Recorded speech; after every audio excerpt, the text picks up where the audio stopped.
Thank you very much for joining the session on disaster myths and the leap of faith beyond. My name is Ruth Erdelyiova, and I invest my days together with my colleagues from the Resilience Advisors Network into capacity building of emergency services and response systems, building bridges across disaster risk reduction agendas to facilitate cooperation, and creating programs empowering diverse stakeholders across the globe in increasing resilience. Working with scientists nowadays, I am learning how important it is to learn from the past, work with science-informed facts in the present, while continuously shaping the future based on strategic foresight and positive, purpose-driven contributions. I would like to invite you now to explore together the lessons of the past disasters, translate into awareness of our power to withstand adversity, be of support to each other in crises, build back smarter, and help everyone to become more resilient in preparation for what is ahead of humanity. Is it even possible to translate painful experiences of loss and destruction by forces beyond our control into constructive attitudes and purpose-driven lives amidst?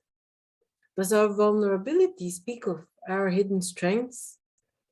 How do you apply and retain a positive worldview in the midst of a pandemic and a climate crisis?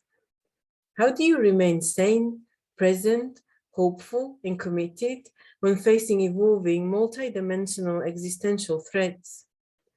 Well, I consciously reframe the related pictures in my head, working to process feelings and disaster-related triggers by focusing on actual needs and my ability to contribute by meeting them.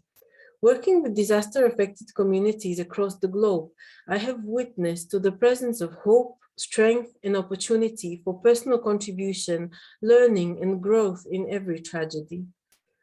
Understanding the multidimensional aspects of disaster sets us free to explore them, develop new disaster risk reduction concepts, and assist disaster risk reduction efforts in past experience and science-informed yet innovative ways, addressing the challenges that they represent across their life cycle progressively.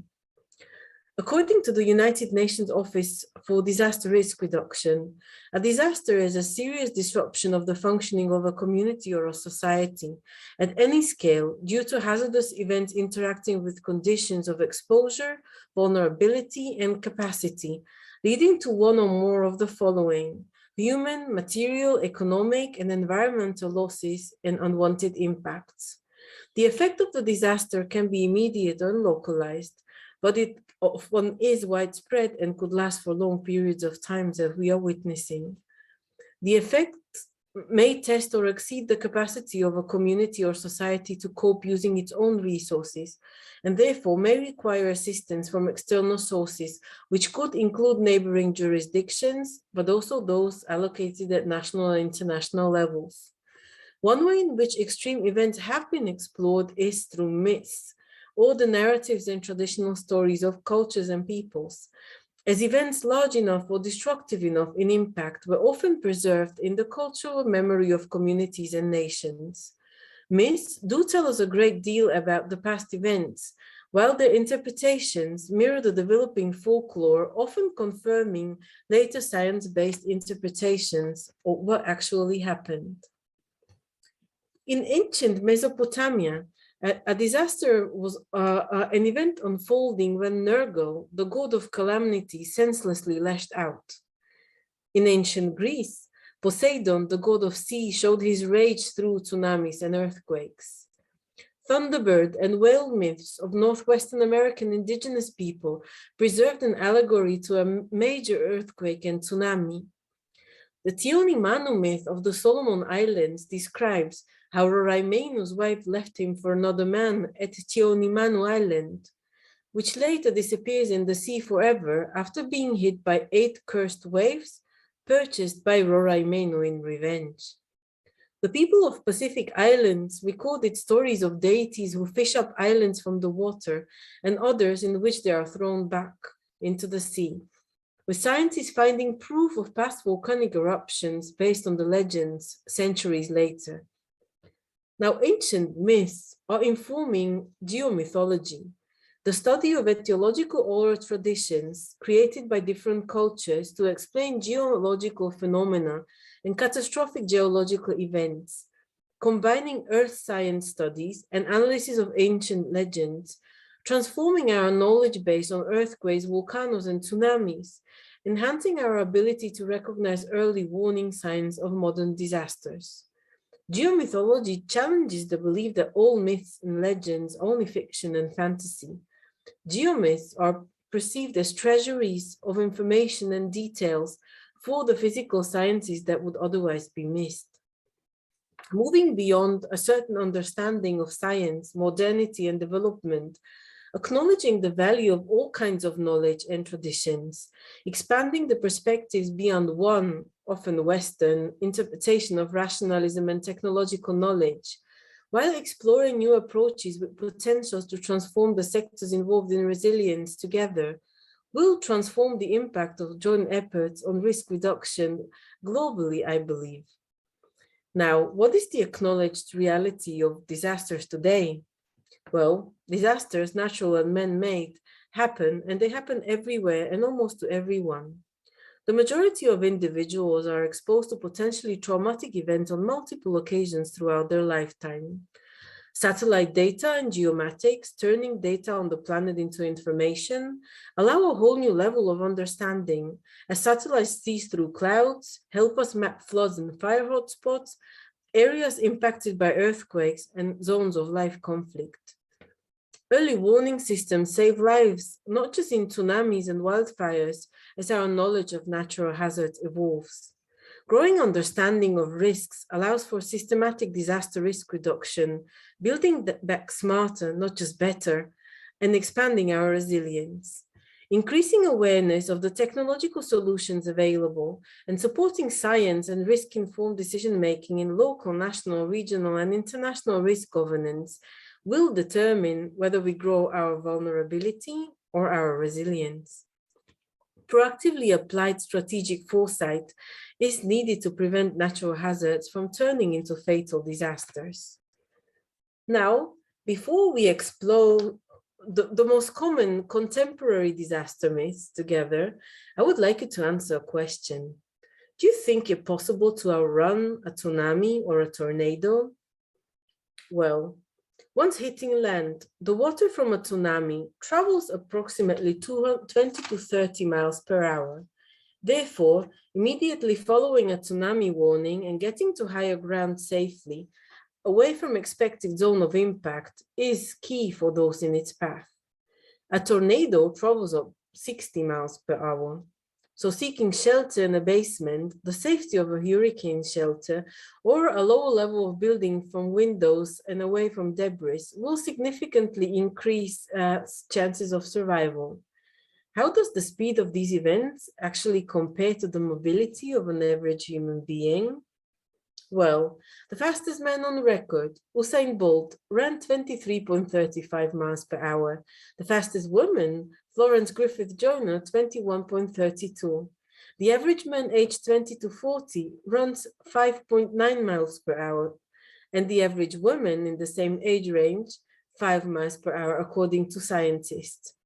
Information like this should be part of educational programs taught to save lives by raising awareness and deepening the knowledge of individuals and communities. Coping with risk and uncertainty at individual level is deeply connected with societal perspectives and responses. Understanding them deeper can provide new, more effective solutions to both old and emerging problems. Examining human niche construction, constructed throughout time to make our ecologies more predictable, can contribute to risk management in the face of uncertainty. Tracking diversity, multidimensionality, and intensity of response can provide insight for the best practices and assist policy-making decisions as we seek solutions to mitigate global warming effects and other complex challenges ahead.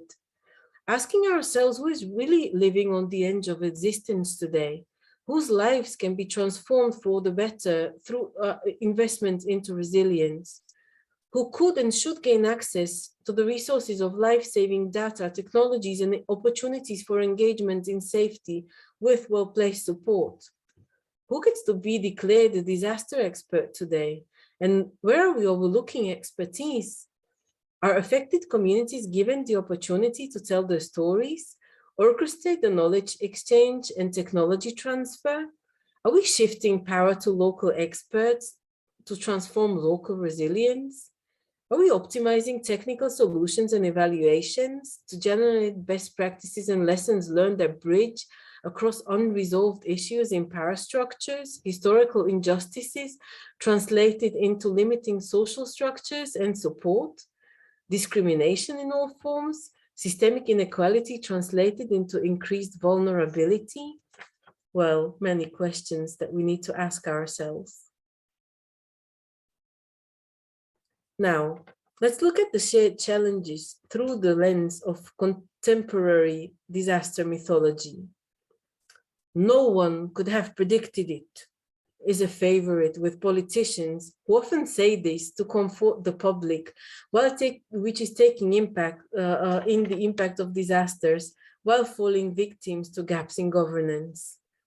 Hurricane Katrina itself was a natural phenomenon, but became a highly complex event and eventually the deadliest hurricane since 1900 and the costliest disaster on record in USA. More than 1,300 people lost their lives as a direct result of the storm and the subsequent floods. 700,000 were displaced and over 270,000 evacuated to shelters. Yet, most of the flooding in and around New Orleans was actually the result of natural forces interacting with faults in construction and design of the city's flood protection system, suffering more than 50 breaches, causing rapid and deep flooding in more than 80% of the city, according to subsequent review. The extent of the flooding also made it harder to push the water out of the city because many pump stations were flooded. Some that worked were useless because they were just recirculating water in and out of the breaches. The other problem with the dogma is that disaster of this scale has been predicted, and levee failure has actually been discussed. A Katrina-like catastrophe was predicted as recently as 1 year before the storm. In 2004, the Federal Emergency Management Agency and the State Office of Homeland Security and Emergency Preparedness conducted the Hurricane PAM exercise. The exercise modeled a Category 3 hurricane hitting New Orleans, overtopping the levee system and flooding the city with up to 20 feet of water. The PAM model showed levees being overtopped, but it did not predict that they would break. That possibility, however, did appear in the Times Picayune's 2002 series, Washing Away. That series described the worst-case scenario storm, one even more intense than Katrina, hitting the metro area. Experts interviewed in the series described a scenario where the city leaves, combined with its bowl-shaped geography, would trap storm surge water inside for weeks or months in the event of major overtopping or a breach. Forecasting natural hazards depends on our understanding of the phenomena and its inherent complexity. Due to their potentially severe impact, forecasting is not only of scientific interest, but of ultimate societal relevance, requiring multifaceted interaction between science, decision-making, and the society. Timely prevention, preparedness, mitigation, and response measures are principal to determine whether an emergency natural phenomenon develops into an incident or a catastrophic large-scale disaster and acting adequately. Impacts of disasters can be reduced if we are able to predict their occurrence, potentially saving thousands of lives and reducing damage to infrastructure and ecosystems. Seismic sensors and radar maps are used to monitor and detect potentially hazardous events. Weather data is collected through remote sensing and on-the-ground observation, showing hurricanes and tornadoes developing. Satellites serve weather scientists to provide the big picture overview of the weather developments useful in storm tracking. Artificial intelligence, utilizing availability of quality data sets, can be deployed to predict occurrence of natural phenomenon, including floods, when utilizing rainfall records and flood simulations to predict and monitor flooding. Earthquakes, analyzing seismic data on the movement of Earth's plates, the magnitude and patterns of earthquakes and aftershocks. volcanic eruptions based on seismic data and geoinfo, and hurricanes using satellite data and machine learning to predict and monitor their path and intensity. One of the vulnerabilities of the current artificial intelligence is that most data is based on past records of natural disasters and processed by humans, applying our current developing understanding of them, thus eventually unintentionally limiting through our ability to process changing trends and magnitudes of natural disasters, especially in the context of effects of climate change, which we are yet to learn more about. To utilize the full potential of technology in understanding the magnitude and patterns of natural phenomenon and deploy it for prediction, monitoring, response, and better planning in disaster-prone areas, we do need to adopt an open, smart, transformative approach to collection of data, exploring the evolving, multi-dimensional challenges ahead in new ways through new perspectives and inclusive, open mechanisms. Yet, looking backwards before looking forwards often provides important revelations. So, on to the next myth. Disasters are random killers. Well,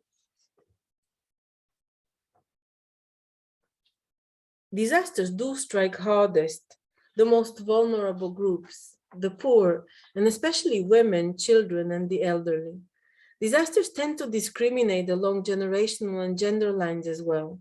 Several studies analyzing the impact of disasters have revealed that women and children have greater risk to their survival and recovery in the aftermath of natural disasters. The vulnerability of women and children to natural disasters can be further aggravated by other elements of discrimination, such as race, parity, and disability. During the 2017 Hurricane Harvey in the US, many women, especially women of color, decided not to evacuate risk areas despite all the warnings. Why? Well, according to social scientists all over the world, women and girls are overwhelmingly tasked personally and professionally with caring for children, the elderly, and people with disabilities. So, simple life-saving decisions like discerning whether to evacuate a disaster area can become a really difficult choice when you need to think of others. Parity and gender norms shape basic survival capabilities as well. For example, according to an Oxfam survey, 4 times as many women than men were killed in Indonesia, Sri Lanka, and India during the 2004 tsunami, because men were taught how to swim and climb trees at young ages, while women were not. The children are already affected by emergencies and protracted crises across the globe, affected now by the COVID-19 pandemic, is a crisis upon crisis, increasing risk of abuse, exploitation, and violence. Parity is both a driver and a consequence of disasters. And the process that further disaster risk-related parity are permeated with inequality. Marginalized populations generally suffer disproportionately.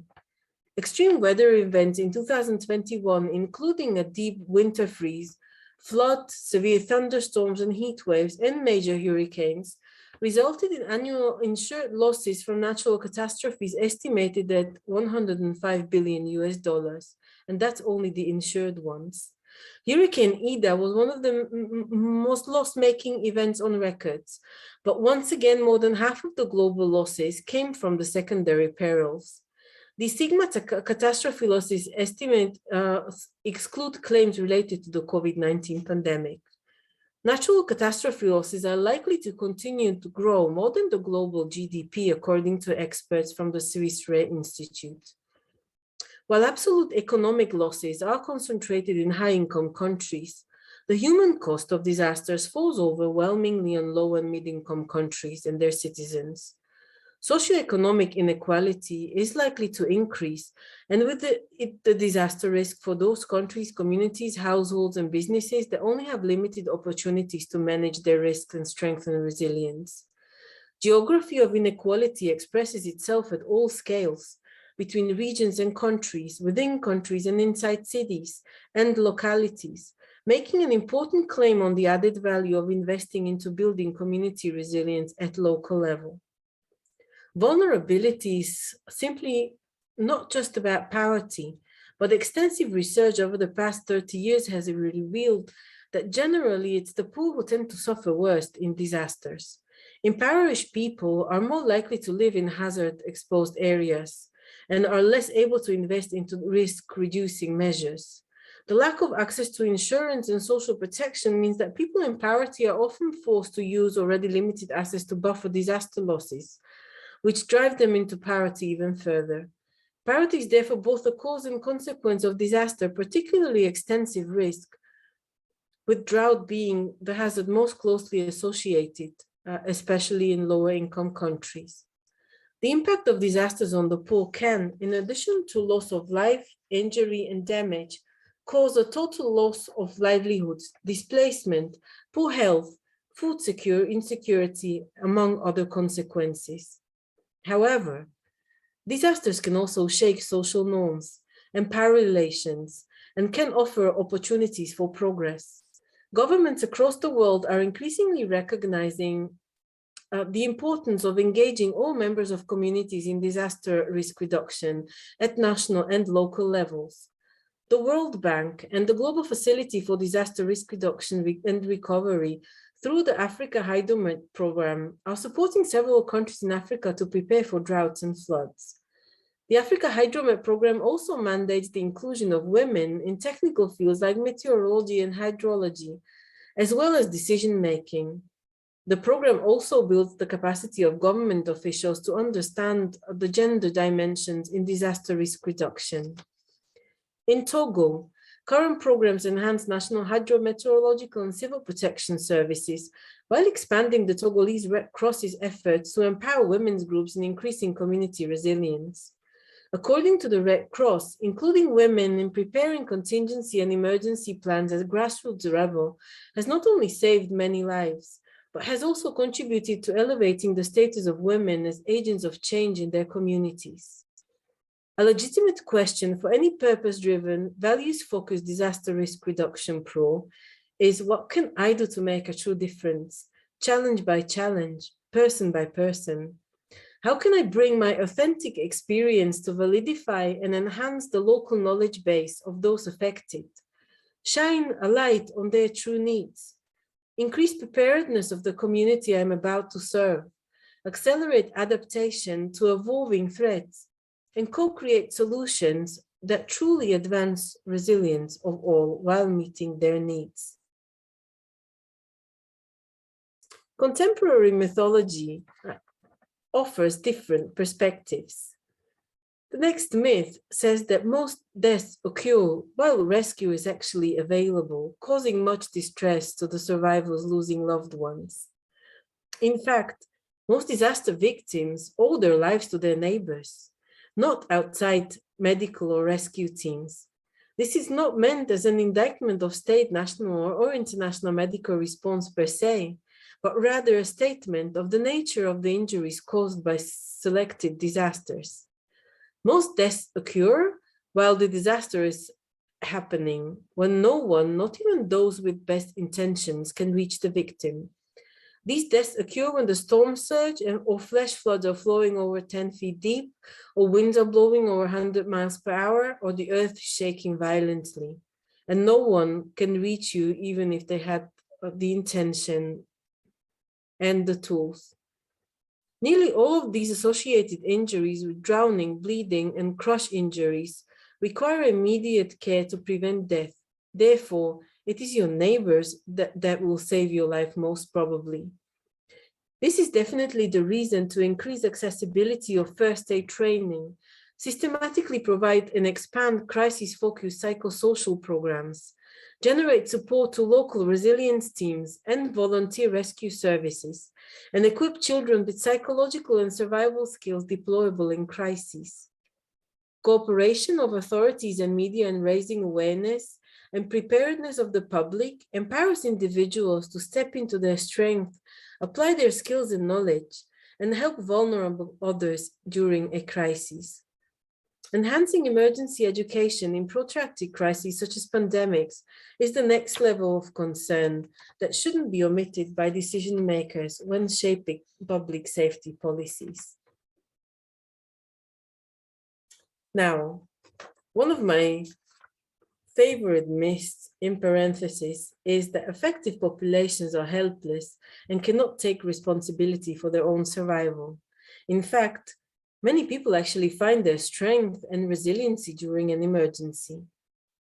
The risk sensitivity theory suggests that organisms move from risk-averse behaviors to risk-prone ones in times of need, managing risk by experimenting with new, untried behaviors and responses.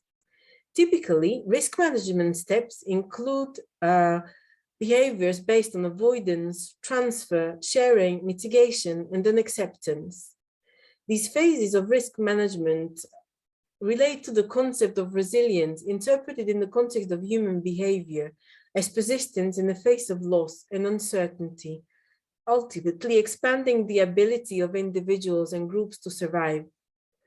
Preparedness plans for disaster, placing high priority on activating social support networks and keeping families together in case of forced mass evacuations, minimize adverse effects of separation while encouraging mutual support. Acknowledging facts, we also need to reflect upon the fact that external assistance has its limits. Disaster-stricken countries appreciate timely external assistance when it strengthens response capacities and capabilities directed at real problems, as experienced by those affected. Hasty response not based on familiarity with local conditions and sociocultural contexts, meant to complement national efforts, often contribute to chaos and complicate effective response in complex humanitarian crises. Therefore, systematic, impartial needs assessment, engagement of local structures and organizations, as well as effective coordination of efforts across the disaster management cycles matter. Past experiences from sudden non-impact disasters in Americas and elsewhere have shown the need for international contributions in cash rather than in kind, as it's enabling needs-driven allocation of resources where it matters most to those affected. Another phenomenon that should be taken into consideration is that local ad hoc initiatives pop up to mobilize social capital in support of those affected. Most needs in disasters are in fact met by those affected themselves, in ideal situations supported by their local and national government, local agencies and initiatives. The social attachment model of psychosocial needs and behaviors evolves around the central premise of the overriding tendency to seek proximity of loved ones and familiar places and routines in disasters, leading to altruism and social solidarity at community level. Separation is often a great stressor than physical danger. Cooperative, pro-social and altruistic individual and community response and social solidarity were observed in almost every analyzed disaster scenario, not just those of the Asian tsunami of 2004 and the 2005 terrorist bombings in London. Another popular myth is that things return to normal within a few weeks. Well, the effects of the disaster can last a very long time, as we are learning today. Disasters affect countries, deplete much of their financial and material resources in the immediate post-impact phase. Successful relief programs geared their operations to the fact that international interest wanes while needs and shortages become more pressing. According to the United Nations, over the past 20 years, natural hazards alone have affected 4.4 billion people, claimed 1.3 million lives, and cost 2 trillion in economic losses.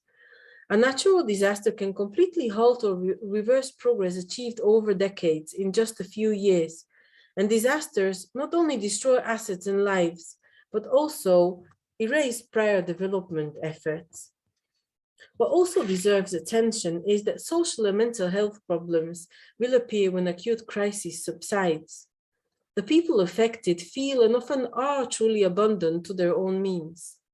Successfully reef programs gear their operations to the fact that international interest wanes as needs and shortages become more pressing for the local populations. Proper resumption of public health services, such as immunization, sanitation measures, control and disposal of waste with special attention to water quality and food safety, complemented with psychological first aid and psychosocial support, will increase safety of affected population and their ability to adapt. Long-term support and follow-up care is often needed for those traumatized by the event and related stressors. But what we really see is that people don't get back to normal in months, and they don't get back to normal in years in certain cases. Latin America, in the grips of two hurricanes, illustrates the protracted impacts of disasters, as it remained in the grip of Hurricane Eta and Iota aftermath for months. Between the 1st and 18th November 2020, Central America, Mexico, the Caribbean, and parts of South America were affected by two major natural hazards. Hurricane Eta, which reached the second highest hurricane classification of Category 4, followed by the Hurricane Iota, which peaked at the highest classification of Category 5. Hurricane Eta made landfall in Central America as a Category 4 hurricane, causing massive flooding and devastation. As families and communities struggled to cope, 2 weeks later, Storm Iota became a Category 5 hurricane, following the same path of destruction as Eta. The passage of Eta and Iota left more than 1.5 million children in Guatemala alone at risk and in even more extreme conditions that they already faced due to the COVID-19 pandemic. Both hurricanes had devastating impact in the region, particularly affecting Belize, Colombia, Costa Rica, El Salvador, Guatemala, Honduras, and Jamaica, and other Caribbean islands, Mexico, Nicaragua, and Panama, affecting more than 7 million people as of December 2020. More than 2 months after their onset, over 1.5 million children were still exposed to life-threatening diseases, as many water systems, including wells and latrines, have been contaminated. Many families and communities never returned to their original homes and lives before disaster. Now, back to mythology. Disasters bring out the worst in people. Well, in fact, while there are isolated cases of antisocial behavior, which tend to be highlighted by the media, most people respond positively and generously. Local resources may be damaged, yet crisis management and business continuity efforts are implemented in near real time, in many cases without outside assistance. Most disaster victims actually owe their lives to their caring neighbors. Coping strategies mediate the impacts of disasters and thus are very legitimate focus of attention when supporting communities in their resilience. Pro-social behavior in disasters reflects human behavior generally driven by perceived unmet needs and the affected populations that tend to engage in active coping behavior. The typically observed reactions include emergence of ad hoc yet predictable response. In 1985, thousands of local volunteers spontaneously united to sift through the rubble in search of victims after the Mexico City earthquake, illustrating this principle. Anxiousness-driven search for information is also another typical phenomenon. Social media today are serving as real-time information sources during events as they unfold. People search for evacuation routes, shelter locations, alerts, safety checks, but mainly for friends and family. And volunteers pop up to meet these needs, binding those seeking information with answers. Mutual support. The greater the danger perceived, the more likely are those affected to strengthen their attachment with family and friends, neighbors, and develop new attachments with other people involved. overriding traditional social differences and barriers. Curiosity. Information and misinformation is being analyzed by individuals from various sources. Crisis response and resource pages providing tools and information and interactive platforms serve emergency responders and those in need of assistance, delivering public alerts, crisis maps, and survival advice. A major challenge in such situations is dealing with loss. Grief is a very common response after disasters and traumatic events. Additional factors such as intense sorrow and anger, fear or anxiety can complicate or disrupt the normal process of grieving. Coping strategies include talking to others, giving oneself time to adapt, re-engaging in healthy routines, avoiding life-altering decisions, seeking support, engaging in religious practice and cultural traditions, facilitating grieving and recovery. After the Asian tsunami, a study conducted among the survivors in Tamil Nadu, India, identified a range of strategies, including accepting loss and tolerance of hardships, social gatherings to remember the dead, spiritual rituals and help-seeking, even organizing remarriages to support individuals. A large body of evidence indicates that dominant response in disasters is to seek contact with loved ones and significant others, as well as possessions, familiar people and places, leading to demonstrations of dedication to the common good, expressions of altruism and solidarity, and the desire to help. The social identity model of crowd behavior provides deep insights, yet the conceptual framework for understanding behavior in disasters is a challenge to be addressed by sciences globally. According to the World Health Organization, 5 to 10% of those perceiving a disaster will develop emotional and mental health problems requiring interventions. So building capacity to meet these needs is absolutely recommendable. Now, nothing illustrates the potential of citizens to generate support and demonstrate pro-social adaptive behavior is like the innovations they produce to meet needs.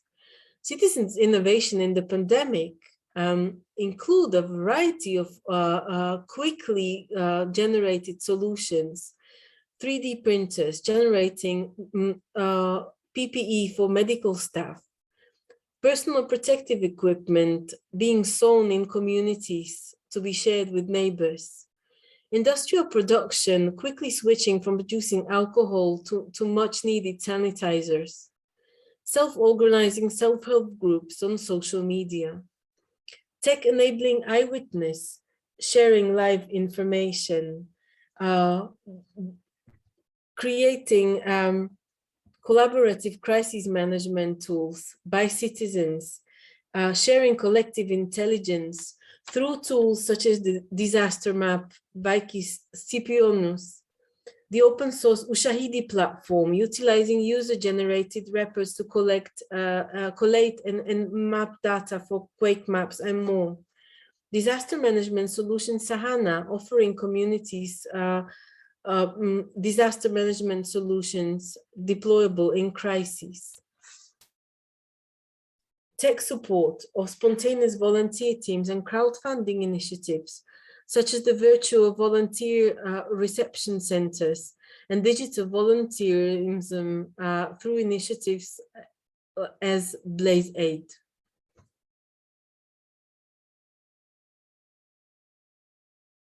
Fear is critical to our survival. Fear of mass threats, including pandemic infectious disease, is understandable and expectable in crises. The dynamics of fear-related behaviors in situations of mass threats are individual or collective, initiated in response to fear reactions triggered by perceived threat or actual exposure to a potentially traumatizing event. They modulate the future risk of harm, leading to severe and sometimes deadly consequences, as exemplified by the Ebola pandemic in West Africa, where elevated counts of cases, fatalities, and survivals contributed to rampant fears and fear-based behaviors, including impeding willingness of persons with Ebola illness to seek life-sustaining care and families shielding cases from authorities, while some groups, including asymptomatic yet later infectious patients fleeing the zone of high Ebola incidents, unintentionally spreading disease while trying to outrun the pandemic. Increasing related psychological distress, curtailing access to medical services to treatable non-EVD conditions, and generating downstream cascades of societal stigma, discrimination, and social problems, often fueled by fear-infused misinformation and rumor of patients being harmed by medical staff, while healthcare workers risk their lives to treat the patients facing stigmatization. Fear-related behaviors may be challenged in a constructive, life-saving manner, motivating protective behavior, reducing risk, mitigating and preventing harm. Key factors impacting are the type, magnitude, and consequence of the threat and hazard, its predictability, familiarity, controllability, preventability, and intentionality. Initiatives such as Help in the Hood Online, the Flood Fighters of Fargo of North Dakota, groups on social media facilitating acts of kindness, making community beliefs and capabilities visible during COVID-19 pandemic, are all witness to reaching out and provide a sense of social connection, which is a basic human need. As we all know, human response to disasters tends to be needs-based. Groups on social media facilitate acts of kindness, making community beliefs and capacities visible during COVID-19 pandemic, turning from fear-mongering to care-mongering. Now, less common, but often over-portrayed by the media, as observed, for example, in the case of Hurricane Katrina reporting, antisocial behavior in general includes exploiting behaviors, stockpiling to resell, jacking up prices, efforts to use the disaster for personal gain and profit, but also unconstructive protest behavior, protesting against public health measures or government action or perceived inaction, paralyzing essential services and spreading social stigma, stigmatizing medical staff and others perceived as complicit to the despised policies, for example, as we see happening across the globe in the pandemic. Fear of disasters is real, but not always rational. Fear tends to amplify fear, distorting risk perceptions if widespread. Fear-laden messaging in the media may disseminate fear so rapidly that it spreads in advance of the actual threat. Instances abound where public fear of mass threat is intentionally manipulated for political purposes. When fear transforms into action, individual fear behavior manifests at the aggregate level and may spread rapidly and contagiously among groups of persons who share the fear and observe the behavior of others. Fear-based behaviors may also spread across a population in similar manner.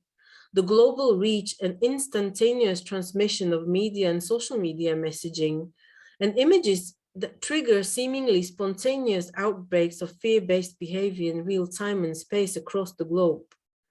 Reliable, timely information provided to the public have positive impact on countering the expressions of risk-elevating behaviors and stimulating the adoption of risk-reducing, fear-based responses. Understanding the community is key, as social inequities tend to turn into disaster vulnerabilities all too often. Fear reactions are significantly influenced by availability of knowledge and behavioral options for dealing with fears, offering us windows of opportunity to create focused strategies, policies, and educational programs to provide tailored support to communities and individuals. Now, preparing for disasters saves countless lives, speeds up recovery, and saves resources.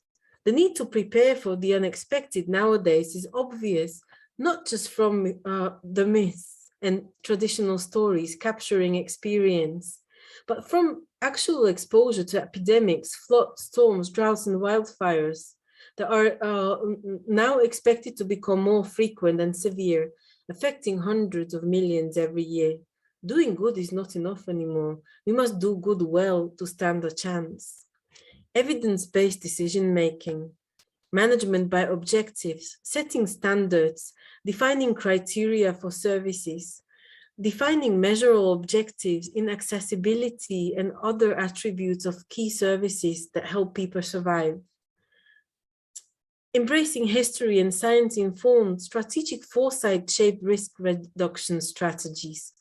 Closing the gaps in incident management. Training and equipping millions of volunteers as first responders to diverse hazards.